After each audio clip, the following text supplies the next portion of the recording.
अभिनेता और पूर्व सांसद राज बब्बर ग्वालियर पहुंचे, जहां उन्होंने अपने जीवन पर लिखी गई एक पुस्तक का विमोचन किया। इस दौरान राज बब्बर ने राहुल गांधी को सजा और लोकसभा में सदस्यता खत्म करने के मुद्दे पर कुछ भी कहने से मना कर दिया। उन्होंने कहा कि मुझे भी 2 साल की सजा हुई थी, मैं अब भी जमानत पर हूं। मुझे अभी राहुल गांधी के लिए टिप्पणी करना थोड़ा मुश्किल काम लगता है। साथ ही उन्होंने कहा कि ये कानूनी प्रक्रिया है, इसलिए इस निर्णय पर हम किसी प्रकार की टिप्पणी नहीं कर सकते। कानूनी प्रक्रिया पर हम कानूनी तरीके से जवाब देंगे। वहीं जिस तरीके से बॉलीवुड इंडस्ट्री में गुटबाजी हावी है, इसको लेकर अभिनेता राज बब्बर ने कहा कि सिनेमा में कोई गुट नहीं होता। बॉलीवुड में एक्टिंग, डांसिंग के साथ कई तरह की कला होती हैं, इसीलिए उनमें गुटबाजी का कोई सवाल नहीं है। साथ ही दक्षिण से मुंबई कोई अलग नहीं है। देखिए, मेरे लिए तो बहुत ही फ़ख्र की बात है और मैं बहुत ज़्यादा खुश हूँ इस बात से कि आप ही की शहर के गौरव हरीश पाठक जी ने, जो मेरे मित्र भी हैं, उन्होंने ये किताब का संकलन किया है लोगों के साथ। और इस किताब के अंदर मैं यही कहूँगा कि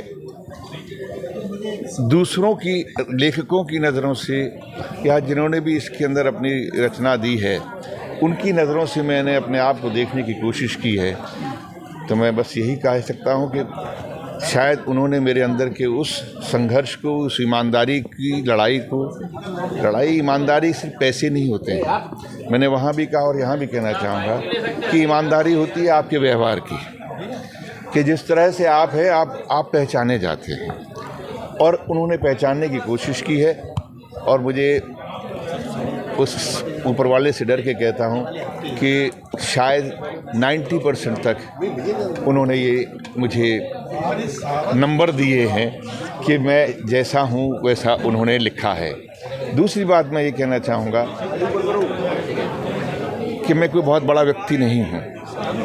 मैं एक मध्यम वर्गीय इंसान हूँ और जिसके ऊपर और मेरे सपनों के बारे में, या हम सबके मध्यम वर्गीय व्यक्ति जो बचपन में जो हमारे सपने होते हैं, लेकिन आगे जाके वो टूटते नहीं, वो दब जाते हैं। हम ये कहते हैं कि हमारे सपने टूट गए।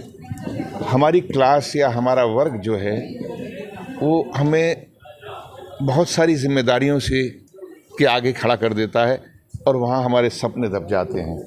तो मैंने कोशिश की कि मेरे सपने ना दबें और उस संघर्ष की कहानी, संघर्ष तो नहीं कहूँगा, लेकिन उस ज़िद की कहानी है ये, जो लोगों ने लिख के दी है सामने। पहली किताब है आपकी, पहली किताब है। फिर अभिनेता के बाद फिर राजनेता। आज के दौर में अभिनेता की स्थिति और राजनेता की क्या देखते हैं आप परिदृश्य में? कौन सा ठीक लगा?